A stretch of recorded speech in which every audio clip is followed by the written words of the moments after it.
भाजपा के वरिष्ठ नेता अमित शाह आज प्रदेश के भीलवाड़ा और कोटा में चुनावी जनसभा को संबोधित करेंगे।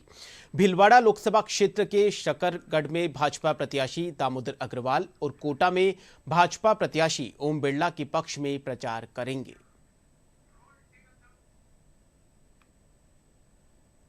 भीलवाड़ा लोकसभा क्षेत्र के शकरगढ़ कस्बे में होने वाली अमित शाह की रैली में भाजपा प्रत्याशी दामोदर अग्रवाल भी साथ होंगे। इसके बाद अमित शाह कोटा में बीजेपी के पक्ष में प्रचार करेंगे।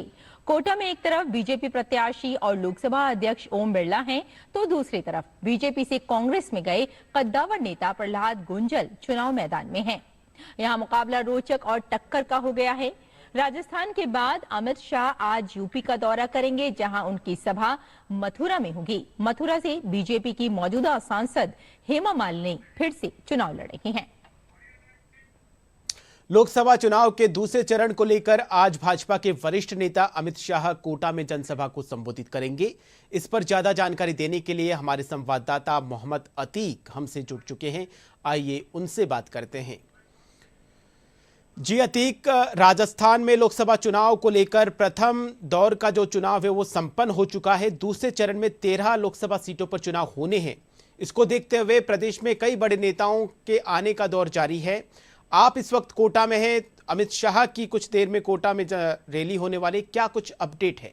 जी अतीक। विकास, मैं आपको बताना चाहूंगा कि जिस तरीके से अभी कल ही जो मतदान पहले चरण के हुए संपन्न हुए हैं और उसके बाद में 26 अप्रैल को जो दूसरे चरण का मतदान होगा, ऐसे में जो बीच का समय है, ज्यादा से ज्यादा लोग, जो कार्यकर्ता हैं, जो पार्टी के लोग हैं, वो जनता से कनेक्शन बनाना चाह रहे हैं, लोगों से मिल करके अपनी जो है अपनी तरफ से जनता को आकर्षित कर रहे हैं। इसी कड़ी में जो केंद्रीय गृह मंत्री अमित शाह हैं, आज भीलवाड़ा में इस वक्त मौजूद हैं।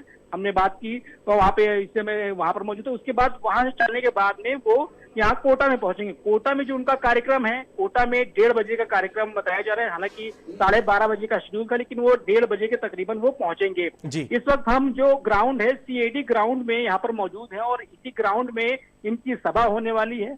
यहाँ पर हजारों की तादाद में जो कार्यकर्ता है और जनता है यहाँ पर मौजूद है। और इसके अलावा अगर मैं आपको यहाँ की जो सियासी समीकरण के बारे में बताना चाहूँ तो ये एक हॉट सीट है। ओम बिरला जो कि लोकसभा के अध्यक्ष हैं, यहाँ से चुनाव लड़ रहे हैं। और इसके अलावा जो उनके सामने जो प्रत्याशी हैं, कांग्रेस के प्रहलाद गुंजल हैं। प्रहलाद गुंजल अभी वो भाजपा में थे, हाल फिलहाल में कांग्रेस का दामन उन्होंने थामा। उसके बाद में आनंद फानंद में कांग्रेस ने उनको पार्टी से टिकट दिया और वो अभी प्रत्याशी हैं। तो ऐसे में दोनों छोर से जो प्रत्याशी वो मजबूत है। लेकिन जिस तरीके से अमित शाह की जो रैली हो रही है, इससे कहीं ना कहीं एक बड़ा प्रभाव होता हुआ दिख रहा है, क्योंकि जो भाजपा के कार्यकर्ता हैं उनके अंदर एक अलग ही उत्साह देखने को मिल रहा है। जिस तरीके से हमने यहाँ कई सारे कार्यकर्ताओं से बात की, उनका कहना है कि अमित शाह जी के आने से कार्यकर्ताओं में जोश आएगा और इसके अलावा एक मैसेज देंगे कि जो डेवलपमेंट की राजनीति है और जिस तरीके से जो केंद्र की योजनाएं जन जन तक पहुंच रही हैं, वो सारी चीजें यहाँ से बताई जाएंगी। और जो मैनिफेस्टो में कई सारी ऐसे संकल्प हैं जिनको जन जन तक पहुंचाने का काम किया जा रहा है, वो इस मंच के माध्यम से आज लोगों को साधने की कोशिश की जाएगी। विकास जी अतीक, कोटा हाड़ौती क्षेत्र का एक महत्वपूर्ण केंद्र बिंदु माना जाता है, तो आपको क्या लगता है कि अमित शाह का ये जो कोटा में दौरा है, ये आसपास की सीटों को कितना कुछ प्रभावित करेगा? बिल्कुल विकास, आपने बिल्कुल सही बात कही है। जिस तरीके से कोटा में जो जनसभा हो रही है, ऐसा नहीं कि यहाँ सिर्फ कोटा के ही लोग आ रहे हैं, यहाँ आसपास के जो भी लोकसभा की सीट है वहां से कार्यकर्ताओं को बुलाया गया। और उसके अलावा जो भी पब्लिक है, जो जनता है, जो आम जनता जिसको वोट डालना है, अपने मताधिकार का प्रयोग करके जो है अपने प्रत्याशी को चुनना है, वो लोग भी यहाँ पर आ रहे हैं। और कहीं ना कहीं जब अमित शाह यहाँ से अपनी बात को जन तक पहुंचाने की बात करेंगे तो कहीं ना कहीं जनता उससे अधिक प्रभावित होगी। और जो योजनाएं हैं, सबसे बड़ी बात जो है, अगर हम योजनाओं की बात करते हैं तो उससे लोगों को काफी कुछ जो है सफलता देने की कोशिश की जा रही है कि हमने जो योजनाएं आप लोगों के लिए बनाई हैं, जनहित में बनाई हैं, उस हिसाब से चीजें चल रही हैं। राजनीतिक समीकरण यहाँ पर तो काफी कुछ बन ही रहे हैं। जो प्रहलाद गुंजल हैं, जैसा कि मैंने बताया, वो भाजपा में थे, तो भाजपा में आने के बाद में जो यहाँ के कद्दावर नेता हैं, उनके तरफ से काफी कुछ चीजें होकर के आई। तो अब जो चीजें चल रही हैं उस हिसाब से अगर देखिए तो ओम बिरला का काफी कुछ वर्चस्व यहाँ पर दिख रहा है। और अमित शाह की रैली के आने के बाद में जो रैली होगी उसके बाद यहाँ की सूरत बदल जाएगी। जी अतीक, राजनीतिक सरगर्मियों के साथ जो मौसम में जो बदलाव है वो किस तरीके से साथ दे रहा है इन जनसभाओं में?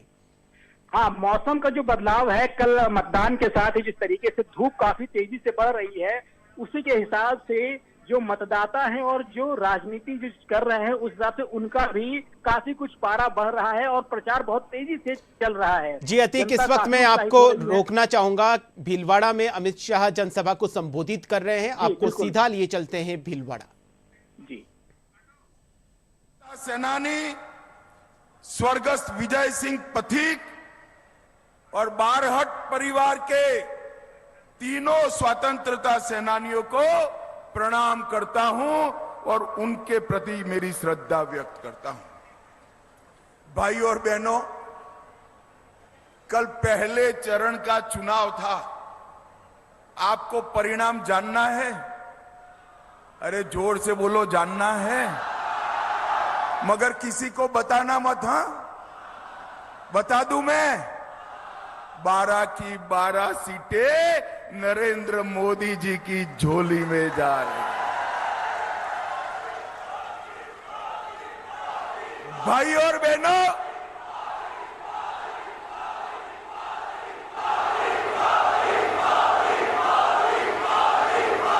भाई और बहनों, राजस्थान क्रिकेट की भाषा में कहूं तो हैट्रिक कर तीसरी बार 25 की 25 सीटें नरेंद्र भाई को देने जा रहा है। मैं कल रात को उदयपुर रुका था, प्रदेश के नेताओं के साथ, मुख्यमंत्री जी के साथ स्टॉक टेकिंग ले रहा था। उन्होंने कहा, भाई साहब, यहां गहलोत जी अपने बेटे में उलझ कर रह गए हैं, बेटे में उलझ।